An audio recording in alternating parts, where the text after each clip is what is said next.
ഒരു ഗ്രാമത്തിൽ മീനയെന്നും റീനയെന്നും രണ്ട് സഹോദരിമാർ ജീവിച്ചിരുന്നു.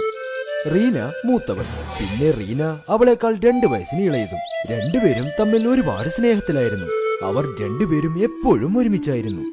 അവരുടെ അച്ഛനും റീന മീന എന്ന പേരിൽ ഒരു ഡാബയും ഉണ്ടായിരുന്നു. അവരുടെ അച്ഛൻ മരിച്ചതിനു ശേഷം റീനയും മീനയുമാണ് ആ ഡാബ നടത്തിക്കൊണ്ടുവന്നിരുന്നത്. മീനെ, നിനക്ക് ഓർമ്മയുണ്ടോ നാളെ നമുക്ക് പച്ചക്കറിയുടെ സ്റ്റോക്ക് എടുത്തു കൊണ്ടുവരണം? എനിക്ക് ഓർമ്മയുണ്ട് ചേച്ചി. രാവിലെ വാൻ റെഡിയാക്കാൻ ഞാൻ ഹരിയോട് പറഞ്ഞിട്ടുമുണ്ട്. നല്ല കാര്യം. വാ, നമുക്ക് കഴിഞ്ഞ മാസത്തെ കണക്കെടുത്ത് നോക്കാം. ആ 2 സഹോദരിമാരും ഇതുപോലെ ഡാബയിലെ ജോലിയെല്ലാം ഒരുമിച്ച് ചെയ്യുമായിരുന്നു. രണ്ടുപേർക്കുമിടയിൽ ഇതുവരെ ഒരു പ്രശ്നവും വന്നിട്ടേയില്ല. രണ്ടുപേർക്കും തമ്മിൽ ഒരുപാട് സ്നേഹമുണ്ടായിരുന്നു.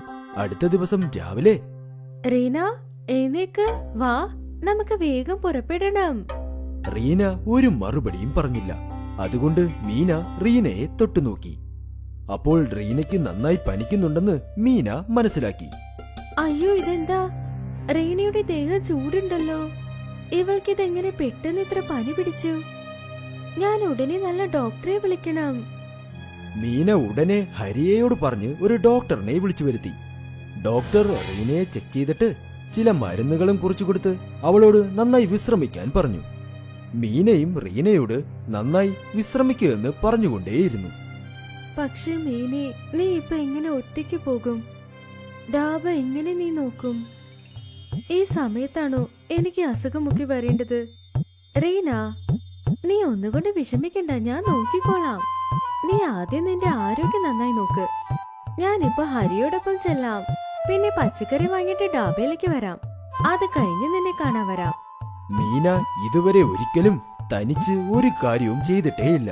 അതുകൊണ്ട് അവൾക്ക് കുറച്ച് പേടിയുണ്ടായിരുന്നു. അവൾ ഹരിയെയും കൂട്ടി പച്ചക്കറി മാർക്കറ്റിലേക്ക് പോയി. അവിടെ അവൾ ഒരു പച്ചക്കറി കടക്കാരനെ കണ്ടു. വരൂ മേഡം, വരൂ. ഏത് പച്ചക്കറിയാ പാക്ക് ചെയ്യേണ്ടത്? എല്ലാം ഫ്രഷാണ്. ഏതാണ് വേണ്ടത് മേഡം? ചേട്ടാ, 5 കിലോ തക്കാളി, പിന്നെ 10 കിലോ ഉരുളക്കിഴങ്ങ്. അയ്യോ മേഡം, ചേട്ടനെന്ന് വിളിക്കരുതേ. എനിക്കും നിങ്ങളുടെ പ്രായമാണ്. എന്റെ പേര് രാഹുൽ. എന്റെ പേര് കേട്ടിട്ടുണ്ടായിരിക്കുമല്ലോ. ആഹാ, അതെ അതെ. അപ്പൊ രാഹുൽ അങ്ങുന്നേ. ഇങ്ങനെ രാഹുലിനും മീനയ്ക്കുമിടയിൽ സംഭാഷണങ്ങൾ നടന്നുകൊണ്ടേയിരുന്നു. അന്നു മുതൽ മീന എന്നും പച്ചക്കറി രാഹുലിന്റെ കയ്യിൽ നിന്നേ വാങ്ങിയിട്ടുള്ളൂ.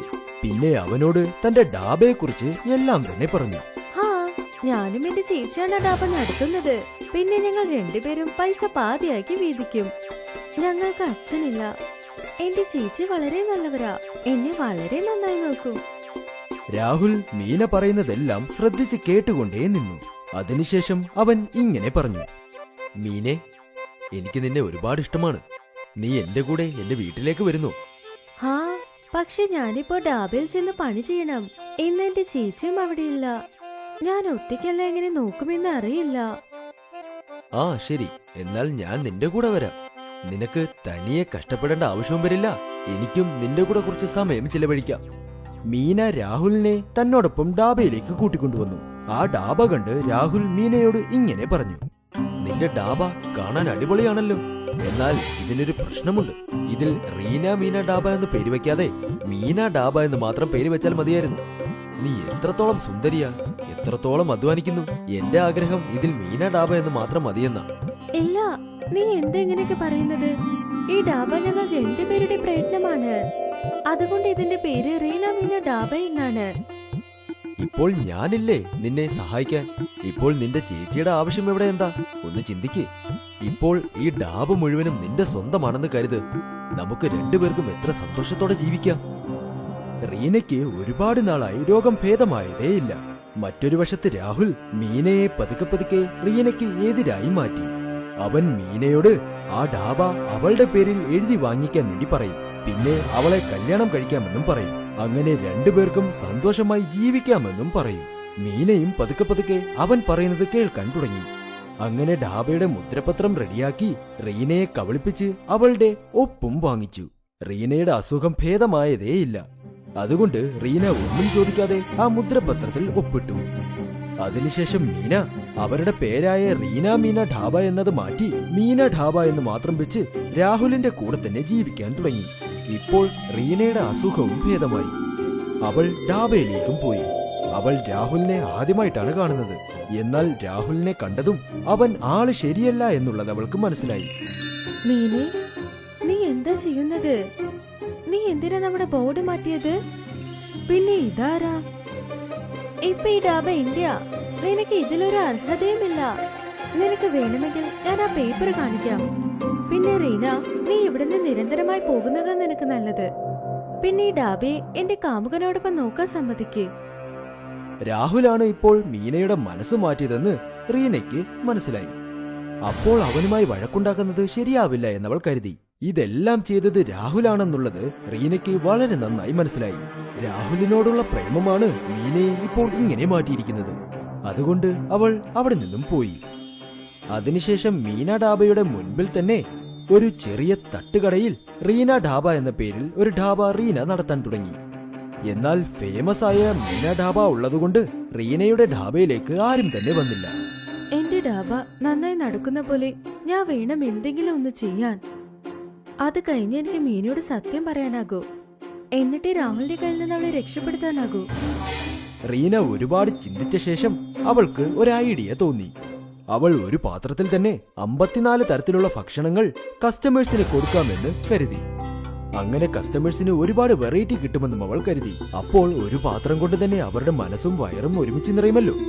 ഇങ്ങനെ എന്തെങ്കിലും പുതിയതായി ചെയ്താൽ തന്റെ ഡാബയിലേക്ക് ഒരുപാട് ആൾക്കാർ വരുമെന്ന് അവൾ കരുതി.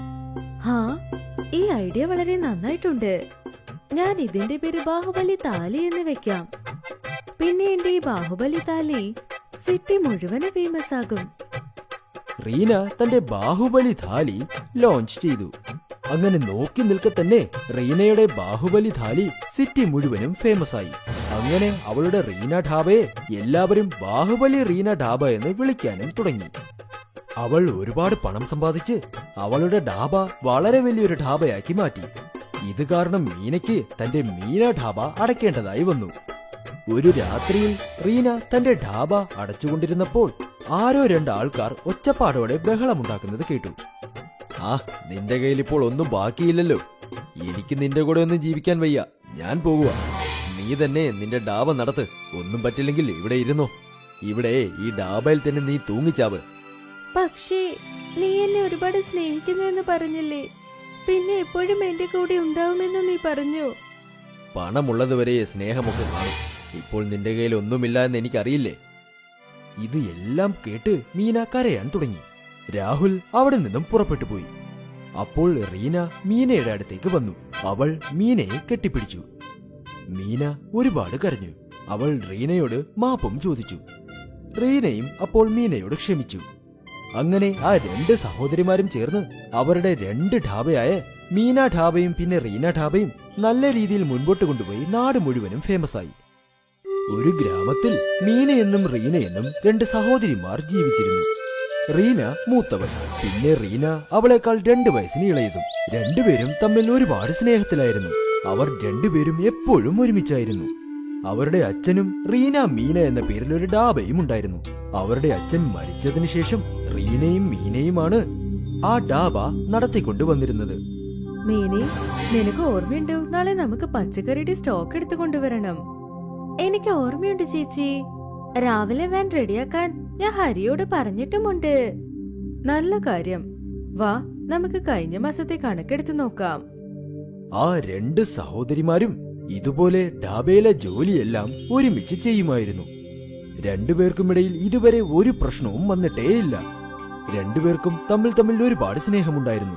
അടുത്ത ദിവസം രാവിലെ, റീന എഴുന്നേക്ക്, വാ, നമുക്ക് വേഗം പുറപ്പെടണം. റീന ഒരു മറുപടിയും പറഞ്ഞില്ല. അതുകൊണ്ട് മീന റീനയെ തൊട്ടുനോക്കി. അപ്പോൾ റീനയ്ക്ക് നന്നായി പനിക്കുന്നുണ്ടെന്ന് മീന മനസ്സിലാക്കി. അയ്യോ, ഇതെന്താ? റീനയുടെ ദേഹം ചൂടുണ്ടല്ലോ. ഇവൾക്കിതെങ്ങനെ പെട്ടെന്ന് ഇത്ര പനി പിടിച്ചു? ഞാൻ ഉടനെ നല്ല ഡോക്ടറെ വിളിക്കണം. മീന ഉടനെ ഹരിയയോട് പറഞ്ഞ് ഒരു ഡോക്ടറിനെ വിളിച്ചു വരുത്തി. ഡോക്ടർ റീനയെ ചെക്ക് ചെയ്തിട്ട് ചില മരുന്നുകളും കുറിച്ചു കൊടുത്ത് അവളോട് നന്നായി വിശ്രമിക്കാൻ പറഞ്ഞു. മീനയും റീനയോട് നന്നായി വിശ്രമിക്കുമെന്ന് പറഞ്ഞുകൊണ്ടേയിരുന്നു. പക്ഷേ മീനെ, നീ ഇപ്പൊ എങ്ങനെ ഒറ്റയ്ക്ക് പോകും? ഡാബ എങ്ങനെ നീ നോക്കും? ഈ സമയത്താണോ എനിക്ക് അസുഖമൊക്കെ വരേണ്ടത്? റീന, നീ ഒന്നുകൊണ്ട് വിഷമിക്കണ്ട, ഞാൻ നോക്കിക്കോളാം. നീ ആദ്യം നിന്റെ ആരോഗ്യം നന്നായി നോക്ക്. ഞാനിപ്പോ ഹരിയോടൊപ്പം ചെല്ലാം. പിന്നെ പച്ചക്കറി വാങ്ങിയിട്ട് ഡാബയിലേക്ക് വരാം. അത് കഴിഞ്ഞ് നിന്നെ കാണാൻ വരാം. മീന ഇതുവരെ ഒരിക്കലും തനിച്ച് ഒരു കാര്യവും ചെയ്തിട്ടേയില്ല. അതുകൊണ്ട് അവൾക്ക് കുറച്ച് പേടിയുണ്ടായിരുന്നു. അവൾ ഹരിയെയും കൂട്ടി പച്ചക്കറി മാർക്കറ്റിലേക്ക് പോയി. അവിടെ അവൾ ഒരു പച്ചക്കറി കടക്കാരനെ കണ്ടു. വരൂ മേഡം, വരൂ. ഏത് പച്ചക്കറിയാ പാക്ക് ചെയ്യേണ്ടത്? എല്ലാം ഫ്രഷാണ്. ഏതാണ് വേണ്ടത് മേഡം? ചേട്ടാ, 5 കിലോ തക്കാളി, പിന്നെ 10 കിലോ ഉരുളക്കിഴങ്ങ്. അയ്യോ മേഡം, ചേട്ടനെന്ന് വിളിക്കരുതേ. എനിക്കും നിങ്ങളുടെ പ്രായമാണ്. എന്റെ പേര് രാഹുൽ. എന്റെ പേര് കേട്ടിട്ടുണ്ടായിരിക്കുമല്ലോ. ആഹാ, അതെ അതെ. അപ്പൊ രാഹുൽ അങ്ങുന്നേ. ഇങ്ങനെ രാഹുലിനും മീനയ്ക്കുമിടയിൽ സംഭാഷണങ്ങൾ നടന്നുകൊണ്ടേയിരുന്നു. അന്നു മുതൽ മീന എന്നും പച്ചക്കറി രാഹുലിന്റെ കയ്യിൽ നിന്നേ വാങ്ങിയിട്ടുള്ളൂ. പിന്നെ അവനോട് തന്റെ ഡാബയെക്കുറിച്ച് എല്ലാം തന്നെ പറഞ്ഞു. ഹാ, ഞാനും എന്റെ ചേച്ചിയാണ് ഡാബ നടത്തുന്നത്. പിന്നെ ഞങ്ങൾ രണ്ടുപേരും പൈസ പാതിയാക്കി വീതിക്കും. ഞങ്ങൾക്ക് അച്ഛനില്ല. എന്റെ ചേച്ചി വളരെ നല്ലവരാ. എന്നെ വളരെ നന്നായി നോക്കും. രാഹുൽ മീന പറയുന്നതെല്ലാം ശ്രദ്ധിച്ച് കേട്ടുകൊണ്ടേ നിന്നു. അതിനുശേഷം അവൻ ഇങ്ങനെ പറഞ്ഞു. മീനെ, എനിക്ക് നിന്നെ ഒരുപാട് ഇഷ്ടമാണ്. നീ എന്റെ കൂടെ എന്റെ വീട്ടിലേക്ക് വരുന്നു. ഹാ, പക്ഷെ ഞാനിപ്പോ ഡാബയിൽ ചെന്ന് പണി ചെയ്യണം. ഇന്ന് എന്റെ ചേച്ചിയും അവിടെയില്ല. ഞാൻ ഒറ്റയ്ക്കല്ല എങ്ങനെ നോക്കുമെന്ന് അറിയില്ല. ആ ശരി, എന്നാൽ ഞാൻ നിന്റെ കൂടെ വരാം. നിനക്ക് തനിയെ കഷ്ടപ്പെടേണ്ട ആവശ്യവും വരില്ല. എനിക്കും നിന്റെ കൂടെ കുറച്ച് സമയം ചിലവഴിക്കാം. മീന രാഹുലിനെ തന്നോടൊപ്പം ഡാബയിലേക്ക് കൂട്ടിക്കൊണ്ടുവന്നു. ആ ഡാബ കണ്ട് രാഹുൽ മീനയോട് ഇങ്ങനെ പറഞ്ഞു. നിന്റെ ഡാബ കാണാൻ അടിപൊളിയാണല്ലോ. എന്നാൽ ഇതിനൊരു പ്രശ്നമുണ്ട്. ഇതിൽ റീന മീന ഡാബ എന്ന് പേര് വെക്കാതെ മീന ഡാബ എന്ന് മാത്രം പേര് വെച്ചാൽ മതിയായിരുന്നു. നീ എത്രത്തോളം സുന്ദരിയാ, എത്രത്തോളം അധ്വാനിക്കുന്നു. എന്റെ ആഗ്രഹം ഇതിൽ മീന ഡാബ എന്ന് മാത്രം മതിയെന്നാ. ഇല്ല, നീ എന്തെങ്ങനെയൊക്കെ പറയുന്നത്? ഈ ഡാബ ഞങ്ങൾ രണ്ടുപേരുടെ പ്രയത്നമാണ്. അതുകൊണ്ട് ഇതിന്റെ പേര് റീന മീന ഡാബ എന്നാണ്. ഇപ്പോൾ ഞാനില്ലേ നിന്നെ സഹായിക്കാൻ. ഇപ്പോൾ നിന്റെ ചേച്ചിയുടെ ആവശ്യം എവിടെ എന്താ? ഒന്ന് ചിന്തിക്ക്. ഇപ്പോൾ ഈ ഡാബ മുഴുവനും നിന്റെ സ്വന്തമാണെന്ന് കരുത്. നമുക്ക് രണ്ടുപേർക്കും എത്ര സന്തോഷത്തോടെ ജീവിക്കാം. റീനയ്ക്ക് ഒരുപാട് നാളായി രോഗം ഭേദമായതേയില്ല. മറ്റൊരു വശത്ത് രാഹുൽ മീനയെ പതുക്കെ പതുക്കെ റീനയ്ക്ക് എതിരായി മാറ്റി. അവൻ മീനയോട് ആ ഡാബ അവളുടെ പേരിൽ എഴുതി വാങ്ങിക്കാൻ വേണ്ടി പറയും. പിന്നെ അവളെ കല്യാണം കഴിക്കാമെന്നും പറയും. അങ്ങനെ രണ്ടുപേർക്കും സന്തോഷമായി ജീവിക്കാമെന്നും പറയും. മീനയും പതുക്കെ പതുക്കെ അവൻ പറയുന്നത് കേൾക്കാൻ തുടങ്ങി. അങ്ങനെ ഡാബയുടെ മുദ്രപത്രം റെഡിയാക്കി റീനയെ കബളിപ്പിച്ച് അവളുടെ ഒപ്പും വാങ്ങിച്ചു. റീനയുടെ അസുഖം ഭേദമായതേയില്ല. അതുകൊണ്ട് റീന ഒന്നും ചോദിക്കാതെ ആ മുദ്രപത്രത്തിൽ ഒപ്പിട്ടു. അതിനുശേഷം മീന അവരുടെ പേരായ റീന മീന ഢാബ എന്നത് മാറ്റി മീന ഢാബ എന്ന് മാത്രം വെച്ച് രാഹുലിന്റെ കൂടെ തന്നെ ജീവിക്കാൻ തുടങ്ങി. ഇപ്പോൾ റീനയുടെ അസുഖവും ഭേദമായി. അവൾ ഢാബയിലേക്കും പോയി. അവൾ രാഹുലിനെ ആദ്യമായിട്ടാണ് കാണുന്നത്. എന്നാൽ രാഹുലിനെ കണ്ടതും അവൻ ആള് ശരിയല്ല എന്നുള്ളത് അവൾക്ക് മനസ്സിലായി. മീനെ, നീ എന്താ ചെയ്യുന്നത്? നീ എന്തിനാ നമ്മുടെ ബോർഡ് മാറ്റിയത്? പിന്നെ ഇതാരാ? ഇപ്പൊ ഈ ഡാബ എന്റെയാ. നിനക്ക് ഇതിലൊരു അർഹതയുമില്ല. നിനക്ക് വേണമെങ്കിൽ ഞാൻ ആ പേപ്പർ കാണിക്കാം. പിന്നെ റീന, നീ ഇവിടുന്ന് നിരന്തരമായി പോകുന്നത് നിനക്ക് നല്ലത്. പിന്നെ ഈ ഡാബയെ എന്റെ കാമുകനോടൊപ്പം നോക്കാൻ സമ്മതിക്കേ. രാഹുലാണ് ഇപ്പോൾ മീനയുടെ മനസ്സ് മാറ്റിയതെന്ന് റീനയ്ക്ക് മനസ്സിലായി. അപ്പോൾ അവനുമായി വഴക്കുണ്ടാക്കുന്നത് ശരിയാവില്ല എന്നവൾ കരുതി. ഇതെല്ലാം ചെയ്തത് രാഹുലാണെന്നുള്ളത് റീനയ്ക്ക് വളരെ നന്നായി മനസ്സിലായി. രാഹുലിനോടുള്ള പ്രേമമാണ് മീനയെ ഇപ്പോൾ ഇങ്ങനെ മാറ്റിയിരിക്കുന്നത്. അതുകൊണ്ട് അവൾ അവിടെ നിന്നും പോയി. അതിനുശേഷം മീന ഡാബയുടെ മുൻപിൽ തന്നെ ഒരു ചെറിയ തട്ടുകടയിൽ റീന ഢാബ എന്ന പേരിൽ ഒരു ഢാബ റീന നടത്താൻ തുടങ്ങി. എന്നാൽ ഫേമസ് ആയ മീന ഢാബ ഉള്ളതുകൊണ്ട് റീനയുടെ ഢാബയിലേക്ക് ആരും തന്നെ വന്നില്ല. എന്റെ ഡാബ നന്നായി നടക്കുന്ന പോലെ ഞാൻ വേണം എന്തെങ്കിലും ഒന്ന് ചെയ്യാൻ. അത് കഴിഞ്ഞ് എനിക്ക് മീനയോട് സത്യം പറയാനാകൂ. എന്നിട്ട് രാഹുലിന്റെ കയ്യിൽ നിന്ന് അവളെ രക്ഷപ്പെടുത്താനാകൂ. റീന ഒരുപാട് ചിന്തിച്ച ശേഷം അവൾക്ക് ഒരു ഐഡിയ തോന്നി. അവൾ ഒരു പാത്രത്തിൽ തന്നെ 54 തരത്തിലുള്ള ഭക്ഷണങ്ങൾ കസ്റ്റമേഴ്സിന് കൊടുക്കാമെന്ന് കരുതി. അങ്ങനെ കസ്റ്റമേഴ്സിന് ഒരുപാട് വെറൈറ്റി കിട്ടുമെന്നും അവൾ കരുതി. അപ്പോൾ ഒരു പാത്രം കൊണ്ട് തന്നെ അവരുടെ മനസ്സും വയറും ഒരുമിച്ച് നിറയുമല്ലോ. ഇങ്ങനെ എന്തെങ്കിലും പുതിയതായി ചെയ്താൽ തന്റെ ഡാബയിലേക്ക് ഒരുപാട് ആൾക്കാർ വരുമെന്ന് അവൾ കരുതി. ഹാ, ഈ ഐഡിയ വളരെ നന്നായിട്ടുണ്ട്. ഞാൻ ഇതിന്റെ പേര് ബാഹുബലി താലി എന്ന് വെക്കാം. പിന്നെ എന്റെ ഈ ബാഹുബലി താലി സിറ്റി മുഴുവനും ഫേമസ് ആകും. റീന തന്റെ ബാഹുബലി ഥാലി ലോഞ്ച് ചെയ്തു. അങ്ങനെ നോക്കി നിൽക്കെ തന്നെ റീനയുടെ ബാഹുബലി ഥാലി സിറ്റി മുഴുവനും ഫേമസ് ആയി. അങ്ങനെ അവളുടെ റീന ഢാബയെ എല്ലാവരും ബാഹുബലി റീന ഢാബ എന്ന് വിളിക്കാനും തുടങ്ങി. അവൾ ഒരുപാട് പണം സമ്പാദിച്ച് അവളുടെ ഢാബ വളരെ വലിയൊരു ഢാബയാക്കി മാറ്റി. ഇത് കാരണം മീനയ്ക്ക് തന്റെ മീന ഢാബ അടയ്ക്കേണ്ടതായി വന്നു. ഒരു രാത്രിയിൽ റീന തന്റെ ഢാബ അടച്ചുകൊണ്ടിരുന്നപ്പോൾ ആരോ രണ്ടാൾക്കാർ ഒച്ചപ്പാടോടെ ബഹളമുണ്ടാക്കുന്നത് കേട്ടു. ആ, നിന്റെ കയ്യിൽ ഇപ്പോൾ ഒന്നും ബാക്കിയില്ലല്ലോ. എനിക്ക് നിന്റെ കൂടെ ഒന്നും ജീവിക്കാൻ വയ്യ. ഞാൻ പോകുക. നീ തന്നെ നിന്റെ ഢാബ നടത്ത്. ഒന്നും പറ്റില്ലെങ്കിൽ ഇവിടെ ഇരുന്നോ. ഇവിടെ ഈ ഢാബയിൽ തന്നെ നീ തൂങ്ങിച്ചാവ്. പക്ഷേ നീ എന്നെ ഒരുപാട് സ്നേഹിക്കുന്നുവെന്ന് പറഞ്ഞില്ലേ? പിന്നെ എപ്പോഴും എന്റെ കൂടെ ഉണ്ടാവുമെന്ന് നീ പറഞ്ഞു. പണമുള്ളതുവരെ സ്നേഹമൊക്കെ കാണും. ഇപ്പോൾ നിന്റെ കയ്യിൽ ഒന്നുമില്ല എന്ന് എനിക്കറിയില്ലേ. ഇത് എല്ലാം കേട്ട് മീന കരയാൻ തുടങ്ങി. രാഹുൽ അവിടെ നിന്നും പുറപ്പെട്ടു പോയി. അപ്പോൾ റീന മീനയുടെ അടുത്തേക്ക് വന്നു. അവൾ മീനയെ കെട്ടിപ്പിടിച്ചു. മീന ഒരുപാട് കരഞ്ഞു. അവൾ റീനയോട് മാപ്പും ചോദിച്ചു. റീനയും അപ്പോൾ മീനയോട് ക്ഷമിച്ചു. അങ്ങനെ ആ രണ്ട് സഹോദരിമാരും ചേർന്ന് അവരുടെ രണ്ട് ഢാബയായ മീന ഢാബയും പിന്നെ റീന ഢാബയും നല്ല രീതിയിൽ മുൻപോട്ട് കൊണ്ടുപോയി നാട് മുഴുവനും ഫേമസ് ആയി.